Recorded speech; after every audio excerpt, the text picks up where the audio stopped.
কিরে ভাই, দুর্গাপুজো তো চলে এলো, ক টাকা জমালি পুজোর জন্য? আরে ভাই আর বলিস না, আমি 1 টাকাও জমাতে পারলাম না। কেন রে, কি হলো তোর? তাই যে 1 টাকাও জমাতে পারলি না? আরে আমি যে ব্যাংকে অ্যাকাউন্টে টাকা জমাই সেই অ্যাকাউন্টটা প্রবলেম হয়ে গিয়েছে। তাহলে তুই তোর বাড়িতে টাকা জমাতে পারিস তো? না না, বাড়িতে টাকা জমালে হবে না, তাহলে আমার বাড়ির লোক টাকাগুলো চুরি করে নেবে। তাহলে আমার কথাটা শোন, আমি আমার বাড়িতে এমন জায়গায় টাকা জমাই না, কেউ জানতেই পারে না। ভাই তুই কোথায় জমাস? তাহলে আমাকে একটু বল, তাহলে আমিও আমার বাড়িতে জমাবো তাহলে। তাহলে আমার বাড়ি চল, দেখাবো আমি কোথায় টাকা জমাই। হ্যাঁ হ্যাঁ, চ চ চ চ চ। চল চল চল তাহলে।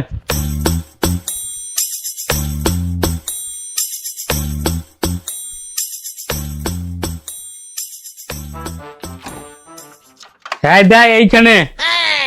ফ্রিজে আবার টাকা কি করে জমবে? কেন, 1 বোতল জল ভরে রেখেছিলাম, জমে বরফ হয়ে গেল, তাহলে টাকা কেন জমবে না?